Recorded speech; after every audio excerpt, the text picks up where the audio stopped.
process server has been arrested while trying to serve Taylor Swift with deposition paper. Taylor Swift and Travis Kelce are lighting up the headlines like never before. Recently, an unexpected late-night visitor showed up at Travis's Kansas City home, attempting to serve Taylor with legal papers, but instead ended up in handcuffs. Meanwhile, Travis is feeling the pressure at home too, with his mom Donna playfully nudging him about starting a family. Big brother Jason's already ahead, and he's not shy about reminding everyone who's winning the family scoreboard. Always had Travis number one. I do know. Listen, and right now, mom has Jason number one because he has kids. Over in Hollywood, Taylor Swift's concert film sent rival movie grows scrambling at the box office. While she's gearing up to be Selena Gomez's hype woman at a hush-hush wedding, possibly without Travis, he's making headlines for a heated sideline moment with coach Andy Reid. "That's okay," Travis said. "We need some juice." Meanwhile, Taylor's scaling back her NFL presence this season, keeping a low profile at games to protect her relationship and avoid the so-called Swift curse talk. Now picture this: 2 a.m. in quiet Leawood, Kansas. While most are sound asleep, a former cop-turned-process server jumps Travis Kelce's fence with one goal: serve Taylor Swift court papers from Justin Baldoni's legal team. Midnight pizza? Nope. This guy was delivering lawsuits. But instead of completing his mission, he ended up getting arrested. Sources say he's now facing charges for trespassing in a private neighborhood. From box office wins to sideline drama and a surprise midnight arrest, Taylor and Travis's story just keeps getting juicier. Process server has been arrested while trying to serve Taylor Swift with deposition papers. The guy was charged with jumping the fence onto a private residence in a private neighborhood at around 2 a.m. The whole circus began when Justin Baldoni tried dragging Taylor Swift into his messy legal feud with Blake Lively. And by messy, we mean $400 million countersuit messy. The judge wasn't having it, basically telling Baldoni's team, "You had months to figure this out. Don't come crying now." Taylor's lawyers are standing firm, making it crystal clear: she's not testifying unless legally forced. She's got a world tour, a possible engagement, and a stalker situation to juggle. Hardly time for Baldoni's drama. Now here's where it goes full soap opera. Taylor and Blake were once tight, BFFs level close. Swift even name-dropped Blake and Ryan Reynolds' kids in her lyrics, and was rumored to be godmother. But insiders say Taylor felt blindsided when Blake allegedly dragged her into this dragons debacle with Baldoni and Ryan. Dragons? More like a toxic group chat that exploded. Since then, Taylor's iced Blake out, and Travis has quietly unfollowed Ryan. That once iconic friend squad? Totally over. MySpace-level debt as Taylor dodges subpoenas and stalkers. Travis Kelce is facing pressure of his own on the home front. His mom, Donna, has officially declared Jason her favorite son, not for being older or wiser, but because he's already delivered 4 grandkids. Travis? Still at 0. That alone knocked him off the family leaderboard. Brutaled on their podcast, the Kelce brothers spilled the tea. Donna is keeping score like it's fantasy football, and Jason's winning big. Travis even admitted it stings, watching his brother rack up points, with a whole lineup of daughters and now a baby boy. Jason, of course, didn't deny it. He practically gloated, saying their mom tells Travis outright, "It's time to step up." Imagine being a Super Bowl champ and still getting grilled at Sunday dinner with, "So, when am I getting grandbabies?" Now that's pressure.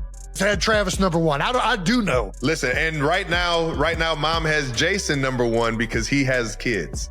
That is true. She has said that. She has made that comment. She's put some... To turn up the heat, Deion Sanders jumped in, teasing that Travis has no excuse now that he's officially engaged. "Come on, man, what are you waiting for?" he joked. Travis laughed it off, but yeah, the pressure's definitely building. So what you waiting for? You know, like I told my kids, I know we've had some close calls. I told my kids. The headline train just won't quit for Taylor Swift and Travis Kelce. From viral sideline drama to box office domination, engagement rumors, and wedding guest buzz, these two are turning real life into a rom-com/sports doc mashup with a splash of courtroom suspense. Let's rewind to where the circus really kicked off, when Justin Baldoni tried to drag Taylor into his legal mess with Blake Lively. And when we say mess, we mean $400 million countersuit kind of mess. Baldoni's legal team wanted Taylor to testify, but the judge basically shut it down with a firm, "You had months to do this, don't come crying now." Taylor's lawyers doubled down, saying she has zero intention of getting involved unless someone legally forces her. And why would she?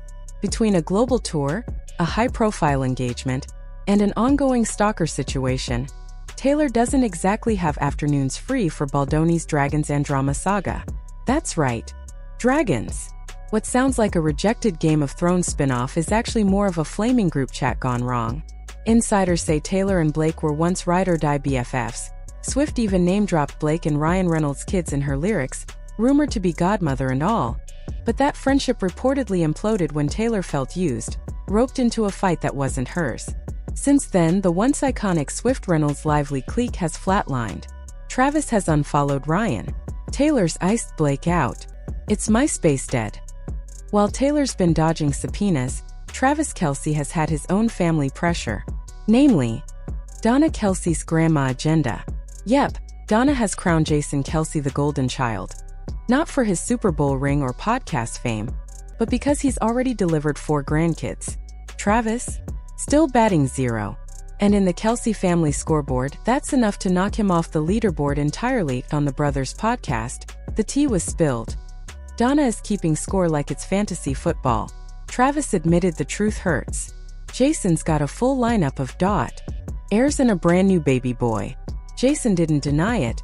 He practically bragged about Donna openly telling Travis to step up. Imagine being a football legend and still hearing, "So when am I getting grandbabies?" at Sunday dinner. Brutal. Deion Sanders even jumped in on the fun, teasing Travis.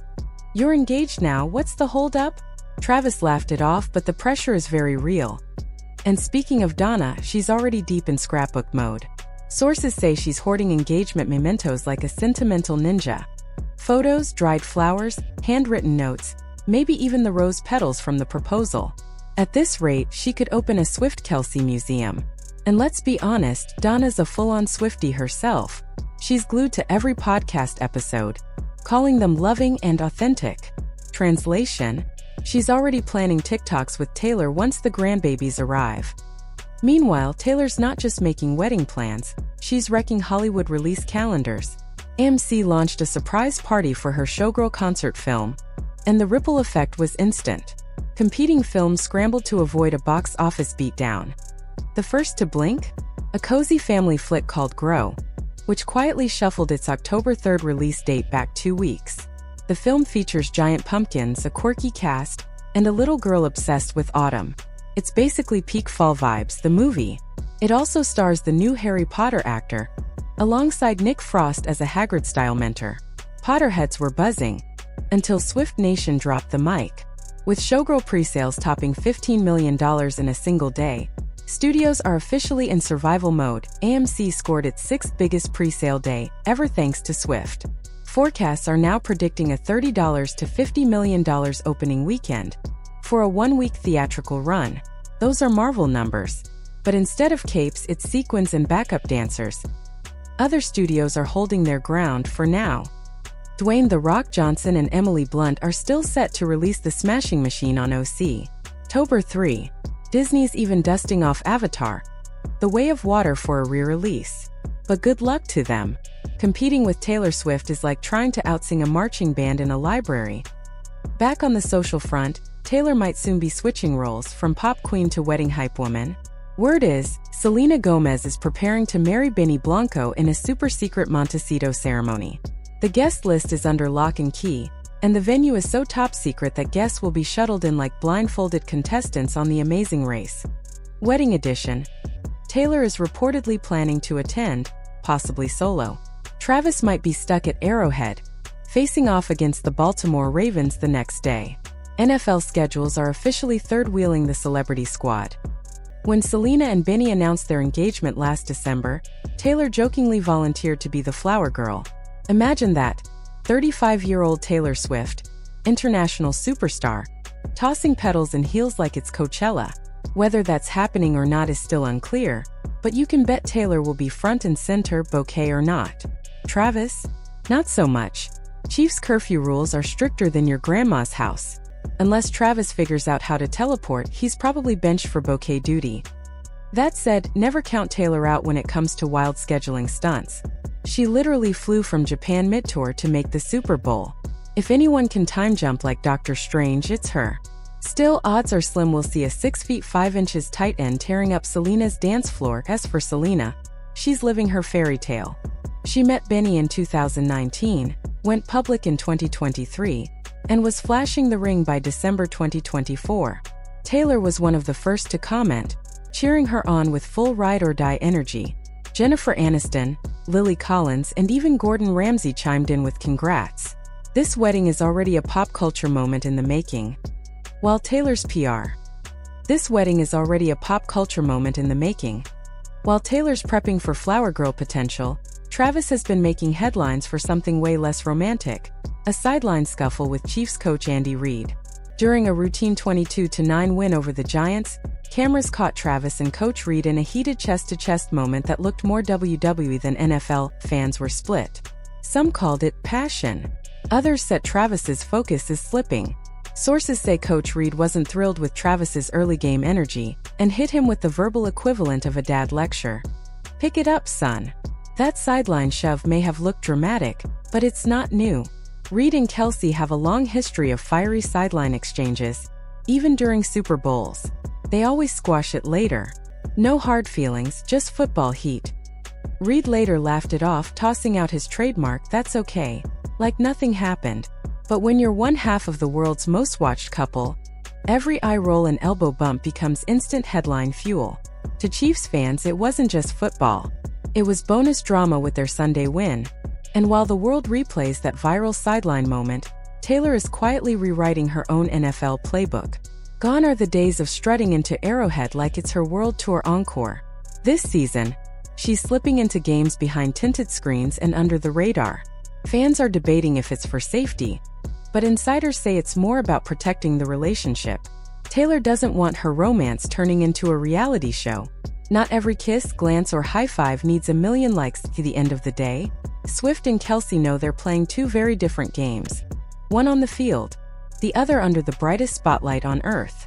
And for now, they're trying to keep both scoreboards in check. That's okay. We need some juice, so that's good.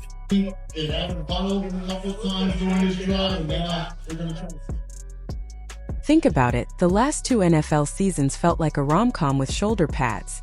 Cameras cut to Taylor every 5 minutes, dads yelled at their TVs, and Swifties treated third downs like Billboard chart drops. But now Taylor's saying, "Chill, I'll still be here, just not stealing the spotlight." Translation: she's giving Arrowhead back to the football bros, but she's not giving up her VIP pass. Insiders say she and Travis are totally aligned. He's locked in on chasing another Super Bowl ring, and she's not about to hand critics an easy excuse if the Chiefs stumble in the playoffs. Let's be honest, if they lose, half the internet will scream curse. And nobody's got time for that nonsense. That's it for this video, folks. Like, follow, and we'll catch you next time with more headlines, hot takes, and sideline shade.